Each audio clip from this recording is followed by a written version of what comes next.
Donc, il existe des techniques comme ça, plus de 33 techniques de manipulation qui sont consignées dans ce livre-là. Dans ce livre qui s'intitule « Les techniques de manipulation en vente » que j'ai eu écrit. Dans ce livre-là, vous allez avoir plus de 33 techniques. Là, je vous ai partagé que 3 techniques, mais il y a plus de 33 techniques, soit 11 fois les techniques qui sont ici. Là. Donc, vous allez apprendre l'introduction à la manipulation en vente, les 5 étapes du processus de vente, comprendre la méthode Sonkaz, l'art du Sharingan dans la vente. Vous allez également apprendre les techniques de manipulation, savoir contrer les techniques de manipulation, parce que vous aussi, vous pouvez être victime des techniques de manipulation. Comment vous pouvez contrer ça? Je vous montre tout ça dans ce livre. Donc, si vous voulez aller plus loin avec ces techniques, je vous recommande ce livre. Voilà. Comment faire du closing? Faites un bilan de tous vos échanges. Proposer des moyens de paiement. Veux-tu faire le paiement par Wave ou Orange Money? Moi, ça, j'aime bien faire ça. Bon, ça aussi, c'est une technique de manipulation. Hein. On appelle ça les choix biaisés. Vous allez voir ça dans le livre, les techniques de manipulation. Donc, au lieu de dire que tu veux 1 ou 2 cartons, tu veux combien de cartons? Tu lui dis tu veux 3 ou 4 cartons. Ou bien tu lui dis directement, ah, tu veux 10 cartons. Ou bien tu veux payer par Wave ou Orange. Donc, on ne demande pas est-ce que tu veux payer. On te demande quel mode de paiement tu veux choisir. S'il dit Orange, s'il dit Wave, dans tous les cas, il va payer. Au lieu de dire non, quand tu veux payer. Donc, ça sont des techniques pour pousser à l'achat. Jouer sur l'urgence. Ah, vous pouvez payer en 2 tranches. Si vous faites le premier paiement tout à l'heure. Donc, voici des techniques qu'on utilise. Mais dans le livre sur les techniques de manipulation, vraiment, je partage plusieurs méthodes comme ça. Étape 4, convertir le client en ambassadeur. Donc, voici 2 images. On a ici un seau qui est percé, ou l'eau coule, où ils ont mis des spadras pour essayer de rattraper un peu. Et puis, on a un autre seau où vraiment l'eau, il reste. Donc, l'eau représente tes clients.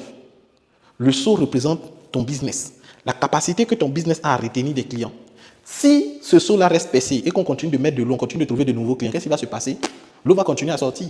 Donc, quand tu travailles et que tu vends, tu dois avoir ce qu'on appelle des stratégies de fidélisation client. Et pour ça, tu dois avoir ce qu'on appelle une bonne expérience client. Cela passe avant, après et pendant l'acte d'achat. Tu dois avoir une base de données client. Tu dois faire une base de données client. Tu dois avoir un service après-vente.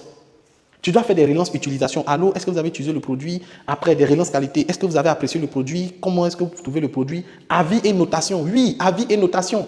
Regardez WhatsApp. Si vous faites un appel WhatsApp, quand vous raccrochez, qu'est-ce qu'on fait? On vous demande de noter l'application, si vous remarquez. Si vous utilisez Google Meet, quand vous finissez de faire un appel Google Meet, qu'est-ce qu'on vous demande? On vous demande de noter. Si vous partez sur Play Store ou App Store, vous allez voir les applications, vous dénotez les applications. Mais pourquoi on vous demande de noter? C'est dans un souci d'amélioration. Donc, vous devez permettre à ce que les gens notent. Vous devez proposer des services complémentaires. C'est quoi un service complémentaire? Par exemple, quelqu'un achète le savon noir, on lui propose le gel. Quelqu'un achète par exemple une formation en marketing et vente, on peut lui proposer une formation là oratoire pour pouvoir faire des pitchs de vente. Des produits supplémentaires.